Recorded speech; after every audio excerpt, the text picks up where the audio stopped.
This video covers a 6-inch angle block print and is the progressive development of a technical drawing.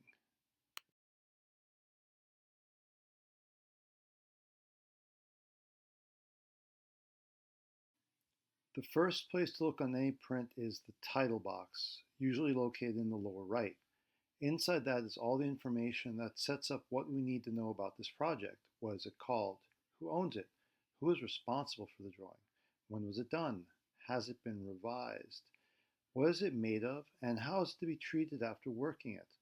What are the tolerances that we need to work within?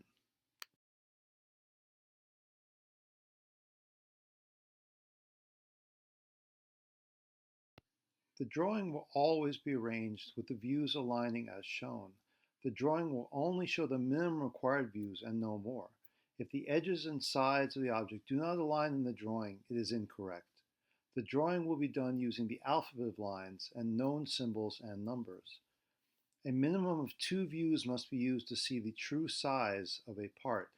Notice that the red dashed lines line up all the faces and corners of the part.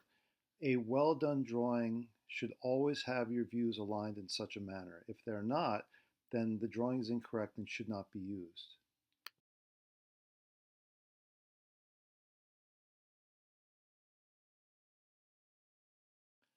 The next layer adds the dimensions and number of the parts to the print. If it is present, the bill of materials lists the parts required for the build and how many of them are required. This is usually found in the upper right of the print and is clearly marked bill of materials, the type of parts, and the quantity that are needed for the build. The dimensions show the lengths, widths, and thicknesses of the parts. Only the minimum dimensions needed are shown and must not repeat through the drawing. The dimensions are subject to the tolerances listed in the title box, unless there are tolerances given on the print itself. The rule is unless otherwise specified. This means that the title box tolerances are followed unless there are plus and minus tolerances given on the drawing.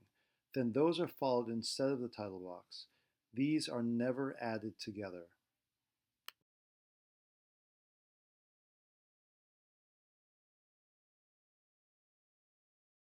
The notes section on a print, if present, gives special information about the making of the object that is not covered by the title box.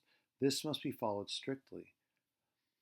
The symbols in orange are used in GD&T, geometric dimensions and tolerancing, which is common in aerospace and high tolerance manufacturing. While more commonly used in machining, it can be applied to welding as well. Even if it doesn't affect your part of the job, it is good to know what it means in case other people who are working from the same print are working on that. The A, B, C flag-like symbols are called datums and can be visualized as the axes that establish the part in space. The circled box on the right is called the feature control frame and shows the tolerance relationship between those datums.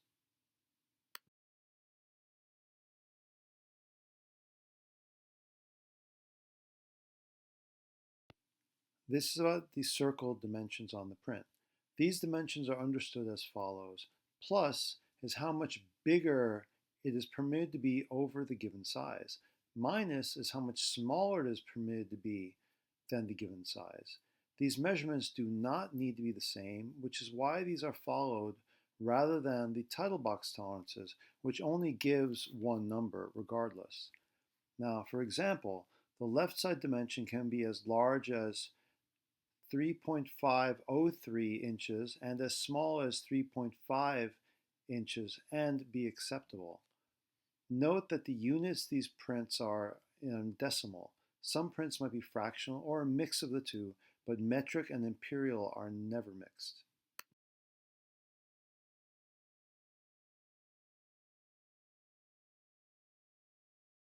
The triangle-shaped symbols circled are special symbols that indicate surfaces that will get a secondary operation of machining to bring the surface to the final dimension indicated on the print. These symbols are common in advanced manufacture like aerospace. Note, the indicated surfaces will be thicker before machining as material needs to be removed. This can be anything from an eighth inch or greater, and if not given in the notes section, must be decided on with the person performing the secondary operation.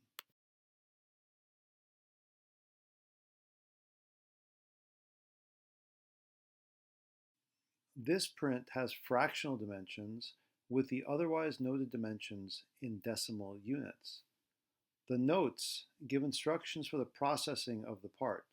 Normalizing means to heat treat the part to return the metal to the pre-welding condition free of welding-induced stress before machining is to be done. The notes also indicate how the indicated machined faces are to be treated during fabrication. In this case, they need to be eighth inch greater in thickness, which will be machined off. So the actual as fabricated thickness of those parts will be 5/8 of an inch.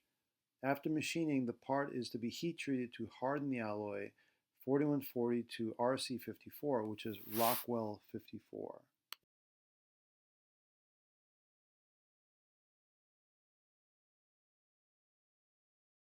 The weld symbols give information on how the part is to be welded. The weld symbol has a top and bottom.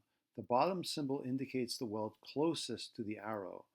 The number to the left of the symbol is the weld leg size.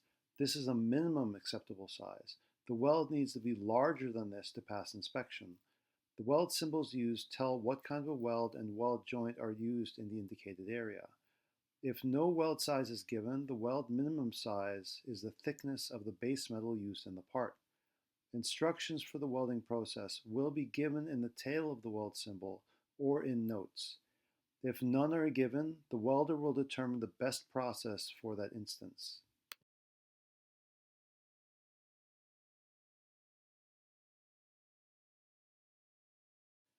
Blueprints or technical drawings are the property of the company that drew them and are considered a legal contract.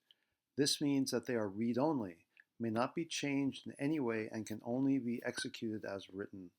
If errors are found, the correction of the errors is the responsibility of the company that owns those prints. This means that if you find an error, you need to stop work immediately and tell the person next above you, such as the foreman or owner of the company.